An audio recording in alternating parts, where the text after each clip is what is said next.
member from Fundy Royal. Mr. Speaker, after 9 years of this NDP Liberal government, taxes are up, costs are up, crime is up, and time is up. This government is forcing families to pay more for gas, for groceries, for home heating, at a time when they can least afford it. Now the province of New Brunswick is taking the Liberals to court to hold them accountable for the money their carbon tax is making off the backs of everyday Canadians. Will this government listen to Canadians, scrap their carbon tax, or will they finally let Canadians choose in a carbon tax election? The Honourable Minister for the Environment and Climate Change. Thank you, Mr. Speaker. Perhaps the member opposite can remind the Premier of New Brunswick and some of his members of his own bench that they asked Premier Higgs to go with the federal system because people get more money back, and that's exactly what the Premier did. The Premier of New Brunswick decided to go for the federal system because more people in New Brunswick get more money back than what they pay in carbon pricing, Mr. Speaker.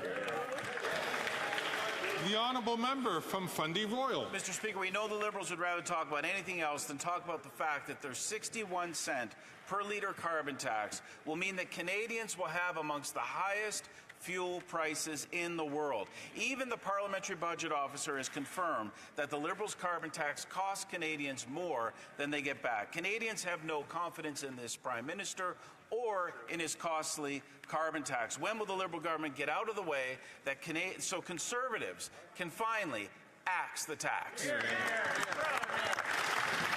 The Honourable Minister for Natural Resources and Energy. Thank you, Mr. Speaker. It is very clear that the vast majority of Canadian families get more money back than they pay. That has been validated by 300 economists, very much including Trevor Toombs, who they like to quote these days as an economist of record. But I would say not having a climate plan and not having an economic plan for the future will have dire implications for the people who live in Atlantic Canada. These folks opposed the Atlantic Accords, the work that's being done to actually launch an offshore wind and a hydrogen industry to ensure that we are creating good jobs and economic opportunities in Atlantic Canada. They have no plan for climate. They have no plan for the economy.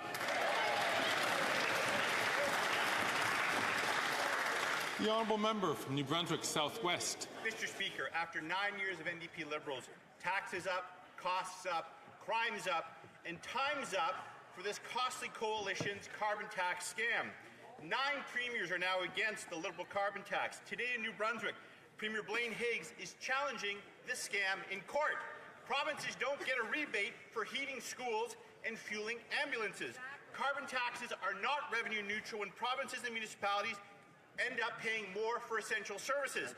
When will the Green, Liberal, NDP coalition axe the tax or keep making health care and education more expensive?